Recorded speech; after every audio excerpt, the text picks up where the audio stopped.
Hello students, we are going to start OC, uh, chapter number 1, Principles of Management.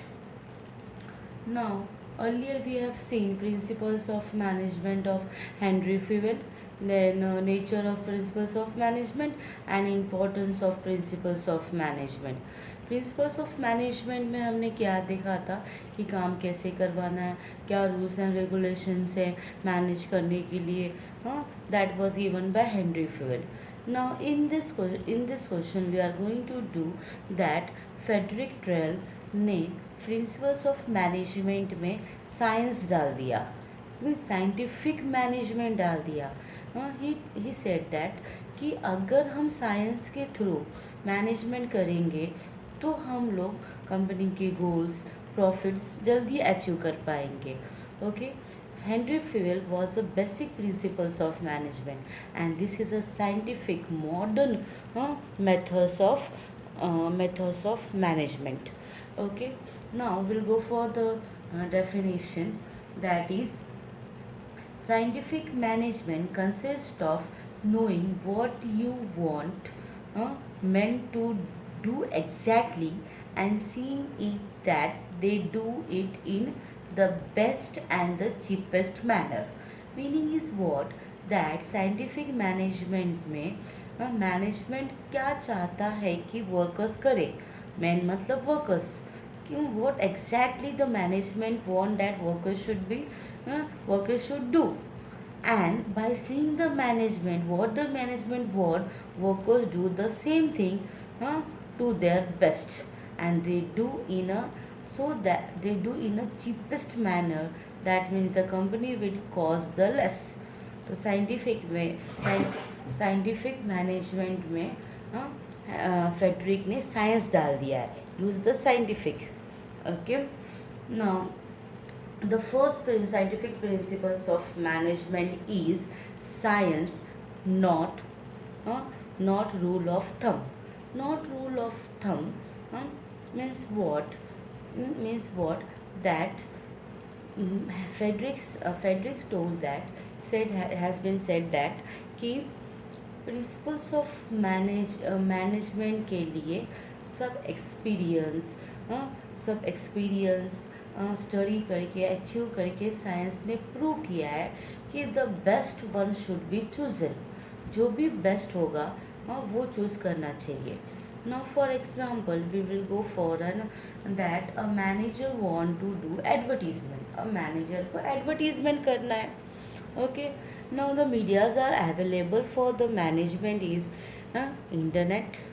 Radio पे भी कर सकते हैं हम लोग advertisement, TV and magazine. Now according to the science जो बेस्ट है that should be chosen. But suppose a manager has use the thumb rule. नहीं, मेरा ही चलेगा. मैं बोलूँगा कि पहले इंटरनेट पे करते हैं. इंटरनेट पे किया एडवर्टीजमेंट ऑन इंटरनेट पे किया. ज़्यादा पब्लिक ने प्रोडक्ट परचेस नहीं किया तो internet was fade. Then the manager told okay चलो हम रेडियो पे जाते हैं, रेडियो पे एडवर्टीजमेंट करते हैं. बट साइंस ने प्रूव किया है कि बेस्ट वन चूज़ करो. बट मैनेजर ने बोला नहीं नहीं, मैं तो अपना ही देखूंगा, रेडियो पे करता. रेडियो पे एडवर्टीजमेंट किया, same no result. Then manager went for the TV पे एडवर्टीजमेंट किया and he got a good feedback and काफ़ी ज़्यादा सेल हुआ. तो TV is a best media for the advertisement. Now internet radio ये trial basis पे use किया. अगर मैनेजर ट्रायल बेसिस पे यूज़ करेगा तो there will be more wastage of time and human resources, human energy. But already scientific methods of principal ने prove किया है कि पहले स्टडी करो, सारे मीडिया स्टडी करो, जो बेस्ट होगा उसमें ही एडवर्टीजमेंट करो. बट सब managers are their thumb rule use करते हैं. नहीं, मेरा ही चलेगा, जो मैं बोलूँगा वही करना है, कंपनी के रूल्स रेगुलेशन फॉलो नहीं करने हैं. ऐसा अगर किया गया तो कंपनी का प्रोडक्शन टाइम पे नहीं होगा, काफ़ी ज़्यादा वेस्टेज होगा. सो फेडरिक ने बोला है कि साइंटिफिक प्रिंसिपल्स में पहला प्रिंसिपल साइंस है, not a thumb rule. Next scientific principle of management का पॉइंट है harmony not discord. The meaning of this is what कि हमने एक क्वेश्चन में किया था levels of management. Levels of management में top level and low level में वर्कर्स आते हैं, टॉप लेवल में मैनेजमेंट आता है। तो managers are the connecting point. Managers top level से डिसीजन लेके वर्कर्स को इन्फॉर्म करता है कि क्या क्या काम करना है। So due to that there is a continuous conflicts between the workers and the manager. उनके बीच में काफ़ी झगड़े चलते रहते हैं। मैनेजर्स को लगता है कि वर्कर्स लेज़ी है, टाइम पे काम नहीं करते, हाँ टाइम पे काम नहीं करते, ज़्यादा पेमेंट उठाते, आराम करते रहते। And the same way the workers think that manager boss बन रहा है, ज़्यादा ही बॉसगिरी कर रहा है, हाँ काफ़ी ज़्यादा टास्क दे रहा है हम लोग को, काफ़ी ज़्यादा हमें अंडरस्टैंड करके नहीं ले रहा है वो। So there is a continuous conflict between the manager and the workers. So Frederick ने क्या बोला कि मैनेजर एंड वर्कर्स के बीच में हारमोनी होना चाहिए। हारमोनी मतलब कोऑर्डिनेशन होना चाहिए, कॉन्फ्लिक्ट नहीं होना चाहिए between the employees and management in an organisation. अगर उनके बीच में कॉन्फ्लिक्ट नहीं हुआ, झगड़े नहीं हुए, the work will be done properly and the goal will be achieve properly, production properly हो जाएगा, प्रॉफिट ज़्यादा होगा।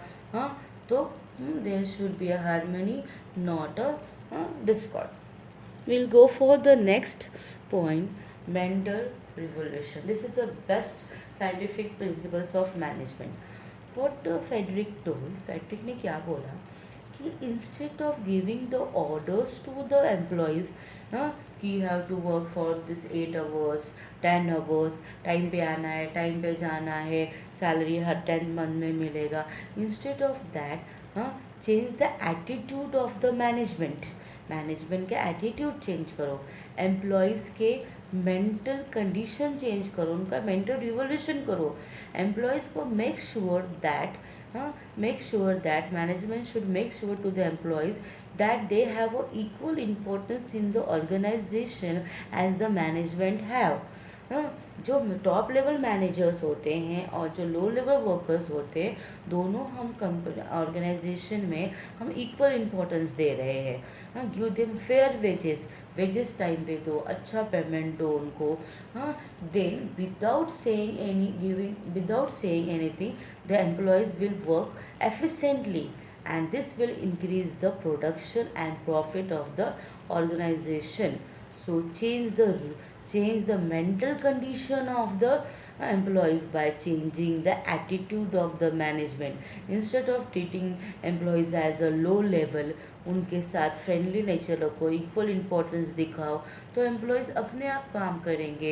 हाँ बिकॉज कंपनीज ऑर्गेनाइजेशन उनके लिए इतना कर रहा है, तो they will also work properly efficiently. हाँ and this will increase the production and this increases the development of the organization. Next point is a cooperation, not a individualism.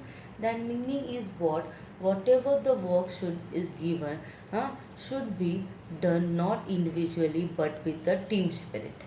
Team में work बांटना है, एक एक को काम नहीं देना है, टीम बनाना सिखाना है। वो हमने एक पॉइंट भी किया था प्रिंसिपल ऑफ मैनेजमेंट में, टीम वर्क सेम पे।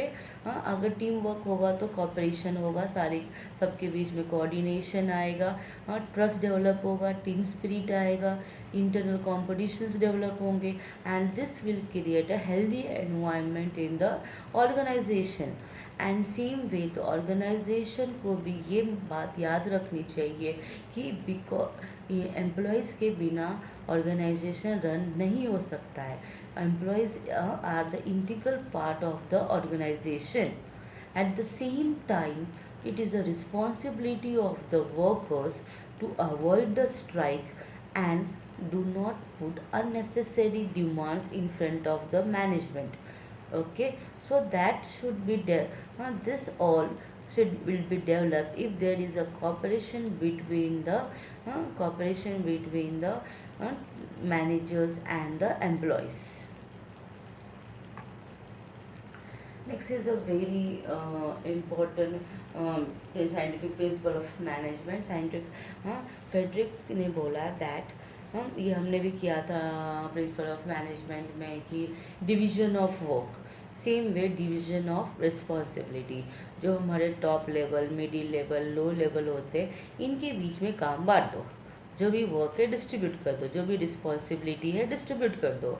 टॉप लेवल, मिडिल लेवल क्या करता है? प्लानिंग करता है। क्या काम करना है, कैसे काम करना है, कितने ऑर्डर्स मिलने हैं, कितने टाइम में कंप्लीट करना है। This planning are done by the top level and the middle level. Low levels जहाँ पे वर्कर्स होते हैं, एम्प्लॉयज वर्कर्स होते हैं, वो लोग क्या करते हैं? एग्जीक्यूट करते हैं प्लानिंग को, मीन्स एक्चुअली काम करते हैं। हाँ, एंड जो मिडिल लेवल में मैनेजर्स होते हैं, वो लो लेवल्स को हेल्प करते हैं, गाइड करते हैं, इनक्रेज करते हैं कि काम कैसे करना है। नाउ सारे काम डिस्ट्रीब्यूट हो गए, सारे रिस्पॉन्सिबिलिटीज डिस्ट्रीब्यूट हो गया। हाँ, so the work will be achieved, the target will be achieved in a specified time पे सब कंप्लीट हो जाएगा। अगर वर्क डिस्ट्रीब्यूटेड नहीं होता तो there will be a confusion between the employees. तो टॉप लेवल क्या करता है? प्लानिंग करता है, मिडिल लेवल को देता है, मिडिल लेवल क्या करता है? लो लेवल से काम करवा के लेता है, एंड उनको डायरेक्ट करता है कि काम कैसे करना है, गाइड करता है, इंक्रीज भी करता है लो लेवल्स को। Okay, so that is a division of responsibilities. Next is a development of employer. Employer मतलब organisation, company, and employees of greater efficiency and maximum prosperity. The meaning is what? The development of any organization depends upon the capacity, the ability of the employees. Employees के ability पे company का development depend होता है। और company और employees का capabilities कैसा होगा? अब अगर ऑर्गेनाइजेशन उनको प्रॉपर ट्रेनिंग देगा, डेवलपमेंट प्लान्स बताएगा, हाँ, गाइड करेगा काम कैसे करना है, हाँ, काम कैसे करना है, हर एम्प्लॉयज़ को इक्वल अपॉर्चुनिटी देगा, हाँ, so that the employees will work at a greater efficiency and companies organisation फिर क्या करेगा? मैक्सिमम प्रॉफिटेबिलिटी करेगा। ओके, सो यहाँ पे अगर employees are capable, and how the employees were, if the employees are capable, then the company का development होगा। Company का डेवलपमेंट मतलब मैक्सिमम प्रॉफिट होगा। और how the employees will be capable? By giving them a proper training and development plans. Now we are going to see scientific techniques of scientific management. What are the techniques? What are the methods of the scientific management? Now work study. Now before giving the work uh, to the employees, a detailed study should be made. Proper work study should be done before assigning the work to the workforce. जिनको काम करना है उसके लिए हमको detail study करना पड़ेगा कि कितना काम है, कैसे काम है, कितना काम करवाना है, एवरीथिंग हमको स्टडी करना पड़ेगा। Okay, now this work study this work study in consists of organized, systematic and critical assessment activities or function. Okay, that means what? अच्छी तरह वर्क ऑर्गेनाइज करना है, सिस्टमेटिक ऑर्गेनाइज करना है, एक्टिविटीज़ फंक्शन को डिटेल में स्टडी करना है, कौन सा एक्टिविटी किस एम्प्लॉयज़ को देना है, दैट वर्क स्टडी में होता है। Now we'll see the next part of the work study is a method of method study. Method study is what? That there are many methods available for principles of management. बहुत सारे methods available होते हैं, but manager should use his talent and will have to find out कि कौन से सारे methods में से बेस्ट मेथड है, बेस्ट क्वालिटी देगा हमको, एंड कॉस्ट इफ़ेक्टिव, कम से कम खर्चा होगा कंपनी का। ओके, एंड ये के and this is a challenging task of the manager कि to choose the best method. अगर बेस्ट मेथड चूज़ किया तो कंपनी का, ऑर्गेनाइजेशन का वेस्टेज रिड्यूस होगा, wastage of resources and time कम होगा। एंड अगर बेस्ट मेथड किया that will help in handling of raw material, transportation, inspection and the storage capacity of the company the best.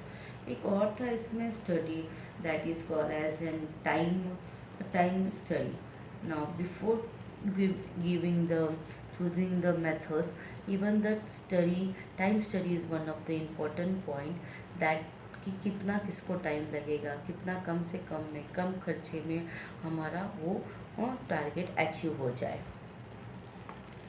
Next is a motion study. Motion study means what कि motion study means what कि movement of employees and machine. कभी कभी क्या होता है कि employees को और मशीन को यहाँ से वहाँ उनको मूवमेंट करना पड़ता है। फॉर एग्ज़ाम्पल एक मैनेजर है, 5 दिन मुंबई में रहता है, 5 दिन दिल्ली में रहता है, 5 दिन राजस्थान में रहता है। उनके पास हाईली टेक्नोलॉजिक 2 ही मशीन है। वो machine continuous different different state में मूवमेंट करती रहती है। Now this movements are first is a production movement. Production movement means what goods produce करने के लिए मूवमेंट होता है। Now this is a very important movement, क्योंकि गुड्स प्रोड्यूस करता है तो कंपनी का प्रॉफिट भी डिपेंड होता है। सो इम्पोर्टेंट है। Incidental movement is what that if any machine का कुछ प्रॉब्लम हो गया, कुछ पार्ट ख़राब हो गया, तो मैनेजर्स को जाके स्टोर से वो पार्ट ख़रीदना पड़ता है। सडन कंडीशन कुछ अराइज हुआ, that is the incidental movement. That वो पार्ट्स इधर नहीं मिलते, दैट मीन्स दिल्ली में मशीन ख़राब हुआ तो वो पार्ट मुंबई में ही मिलता है, तो मैनेजर को मुंबई आना पड़ेगा वो मशीन का पार्ट लेने के लिए। That is a incidental movement. Unproductive movement means इस मूवमेंट के वजह से एम्प्लॉयज़ और मशीन का ऑर्गेनाइजेशन का कुछ प्रोडक्शन नहीं होता। सो व्हाट द फेडरिक ने बोला कि जो अनप्रोडक्टिव मूवमेंट है उसको निकाल दो। Eliminate the element uh, uh, unproductive element, so that will help in minimizing the cost and the time. Incidental तो मेजर प्रॉब्लम है, कभी भी हो सकता है, इसको तो हम रिमूव नहीं कर सकते, but we can make it one thing that whatever जो पार्ट्स है उसका स्टोर्स हम नियर बाय कर ले, नियर बाय स्टोर से हम लोग परचेस कर ले, सो या डायरेक्ट ऑनलाइन मंगा ले हम लोग, so the movement will be less. So eliminate the unproductive, जो भी है अननेसेसरी मोशन है उनको निकाल दो, जो बेस्ट है उनको रखो, एंड जो जितना हो सके उतना चेंजेस एलिमिनेशन करना, that is a motion. Next is a fatigue study. Fatigue study means what? Physical and mental stress of the employees due to the long working hour without any break. आजकल हम देख रहे हैं कि काफ़ी ज़्यादा working conditions हो गए, 10 hours 12 hours continuously employees are working without taking any break. Target का प्रेशर रहता है, वर्किंग हैवी वर्किंग टूल्स होते हैं, पुअर वर्किंग कंडीशन होता है, तो this will affect the health and efficiency of the employees.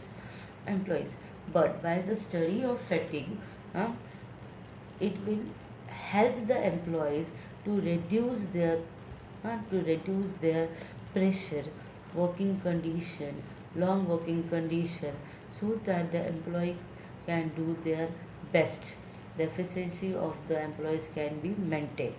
तो फैटिक का मतलब क्या होता है कि physical tension,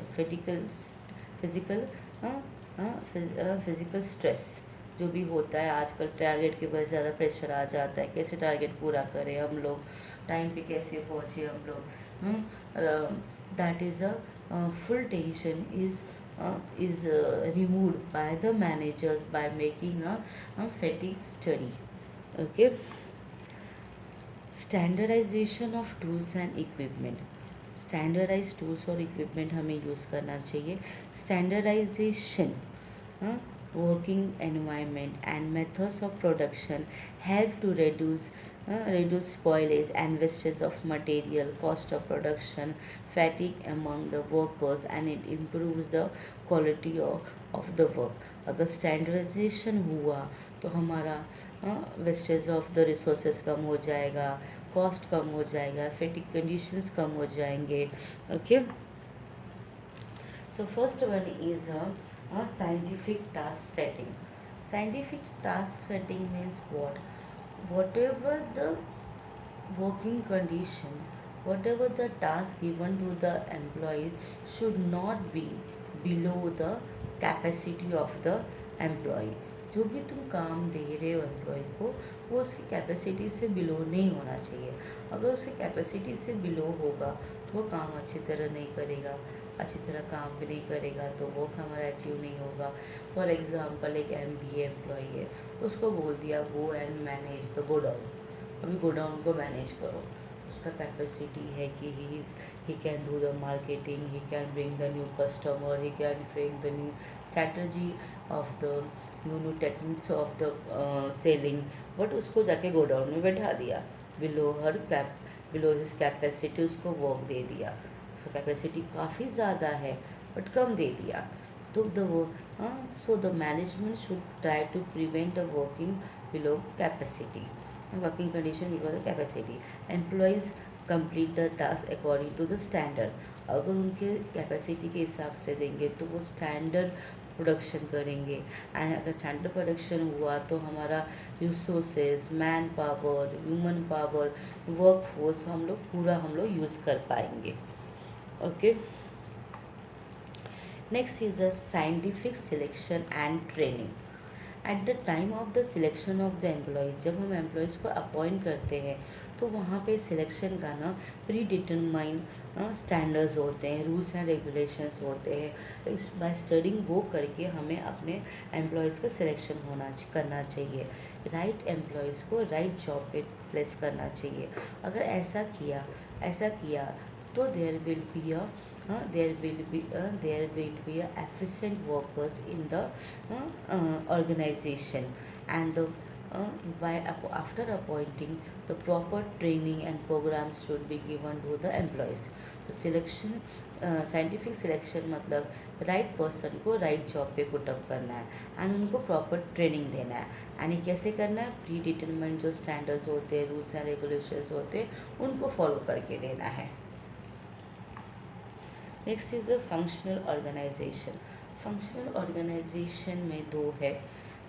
the first one is a at planning level. Planning level में कैसे होता है वो इधर है. एंड दूसरा है at implementation level. Planning level में क्या है? प्लानिंग करना है. The first is a instruction card club. Instruction card club क्या करता है कि